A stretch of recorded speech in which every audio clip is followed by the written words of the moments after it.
Thank you for the welcome, and I welcome as well our mga kababayan na galing sa iba't ibang bansa na nandito sa Den Haag. I'm okay, walang problema. VP Inday, I think a lot of people wants to know, kamusta po ang inyong ama, ma'am? That's the burning question naman all the time. Okay lang naman siya, wala mo siyang problema. We had productive discussion about politics. So, ang gusto lang, naubos yung oras namin sa kakatanong niya sa estado ng politika sa Pilipinas. Ma'am, it seems that notably 30 minutes early yung pag-out niyo, ma'am. Is this a new development? Kasi 2:45 pa man, ma'am, wala pa nag 3 o'clock. 1:30, 2:30. O, sa oras naman di ay? 2:44 pa, ma'am. Balik niya ang oras ko. Sa? 2:44 pa, ma'am. 2:44, so 15 minutes early. Mga 20. Wala akong kabantay. Wala akong kabantay. Okay. Actually. But everything is okay naman so far, ma'am. Mo, dating nga lito, no? Wala ka, VP. Actually, nag-chismis magod mi ni Pierre ni kaganina. Tapos, sulti na ang security na I have to go daw, I have to go. And then PRD requested 5 minutes extension para lang mahuman ang chismis ba. But said no, not today. But on any other day, yes. So I was thinking maybe, I don't know. Okay. I do not know. Basta na siya lain na schedule pa. Okay. VP Inday, yung recently concluded mo na meet and greet sa London, nakita ng buong mundo na solid talaga ang suporta sa iyo ng taong bayan.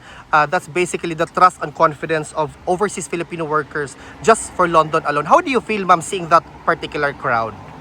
Well, heartwarming at nakakaiyak dahil karamihan sa kanila kapag na face to face na, ang una talaga nilang tanong is kamusta na si Tatay Digong. At kung hindi man yan, ang sinasabi ay ipaabot mo yung aming pagmamahal at pagdarasal kay Tatay Digong. So, karamihan talaga doon yung kanilang pangungulila kay President Duterte. VP Inday, in as far as a positive development is concerned, yung results sa dalawang survey Pulse Asia and SWS, talagang nakikita na yung trust and confidence and your ability to lead in as far as being the Vice President of the Republic of the Philippines is concerned has resonated to the millions of Filipinos. How do you feel, ma'am, na steadfast, steady, strong pa din ang suporta sa iyo ng mga Pilipino in comparison to what is alleged by some? On that point, I am truly blessed, no? Favored ako ng Diyos sa ganyan na bagay. Hindi ako makapag-explain sa mga surveys dahil hindi ko naman alam paano yan ginawa o kung sino ang nagpagawa niyan. Pero lagi lang talaga ang sinasabi ko kapag merong survey na lumalabas ay nagpapasalamat ako sa patuloy na pagtitiwala ng ating mga kababayan sa akin, sa aking mga kasamahan sa OVP at syempre sa aming opisina. VP Inday, on a different matter, were you able to watch or perhaps read a transcript of the State of the Nation's address ni BBM? Hindi ako nanood ng SONA like last year, and wala akong planong basahin ang nilalaman ng SONA o kahit man lang summary dahil I truly believe it is a waste of time of the Filipino people. VP, marami po ang nagtatanong, how do you maintain the radiant glow na talagang shining, shimmering, splendid ka talaga? From SONA to beauty and wellness. Akit ko din. Kasi ma'am, ang dami nagtatanong, ma'am, how do you keep such a radiant glow knowing na kabilat kanan yung atake sa iyo, ma'am, may it be personal or political? Hindi ko lang alam ha, sandali lang. Gusto ko lang matanong kung hindi ba ganito ang glow ko noon, 2022? Ganito. Actually, mas, ma'am, mas grabe. Yes. Grabe, Jude. Wala man kasing difference sa akin simula nung 2022 hanggang ngayon. Siguro nadagdagan lang yung skincare kasi nga. Kasi ko ma'am. kasi nagkakaedad, 'di ba? Pag mahirap na pag 38 ka lang, tapos nangmumukha kang 68. kaya syempre pag Mag-guilty, mapuntaan namin. pag Ma'am, wala akong pinapatamaan. Kasi meron tayong kilala na 68 pa lang pero mukha ng bangkay. Kailan may ana, kailan ma'am. So wala naman nagbago sa akin ma'am simula nung 2022. In fact, before 2022. Pareho lang yun. Yun lang na meron na akong awareness ngayon sa aging ng mukha. Kaya meron ng mga Sunblock, ma'am. oo, meron ng mga yung sinusulat ng dermatologist na skincare. Okay.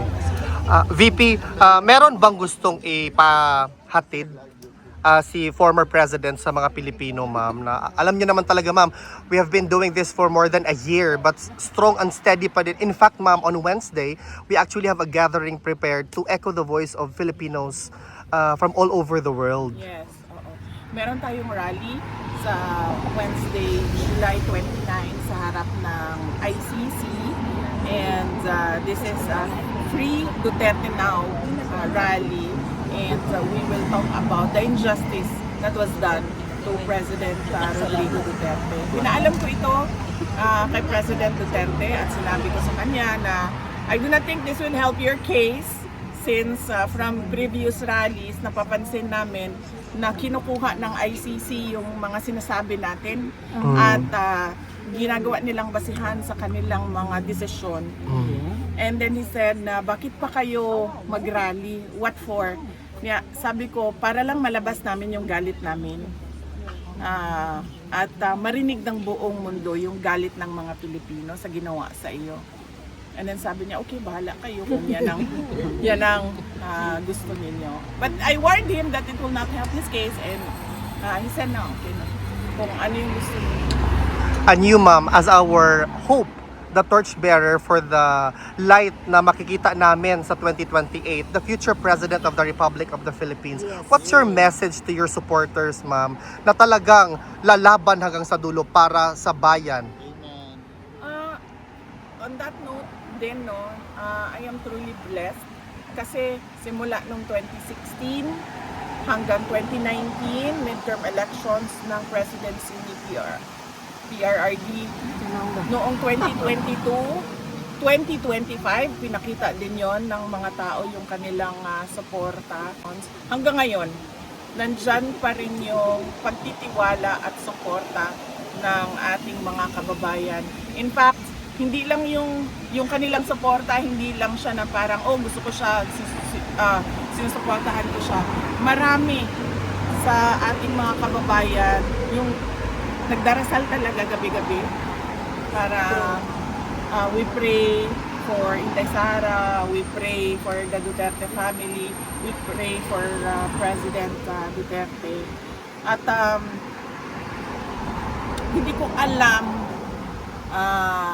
kung saan nanggagaling yung ganyan kalakas na pagtitiwala at paniniwala ng ating mga kababayan. Pero kami, tulad ko, ako, tuloy-tuloy lang talaga ako sa trabaho ko. Kung ano yung mandate ng Office of the Vice President, apart from the Vice President being a constitutional successor, kung ano yung mga merong budget na mga programs and projects sa loob ng aming opisina, yun lang din at yun ang ginagawa namin. VP Inday, on behalf of the Filipino all over the world, asahan niyo pong suporta namin sa 2028. Duterte! Dapat tayo maging mapagmatyag, dapat tayo makialam dahil sinabi ko na nga noon, 'di ba? We do not know if we still have a country by 2028. And at the rate that this dictatorship is going, we do not even know if there will be elections on 2028. Just keep Kaya- praying, ma'am. Kaya, yes ma'am, yung unang-una, dasal. Tapos pangalawa, kailangan talaga tayo makilahok, makialam, pumuna sa ginagawa ng administrasyon. Maraming salamat. Question ka? Ma'am, question.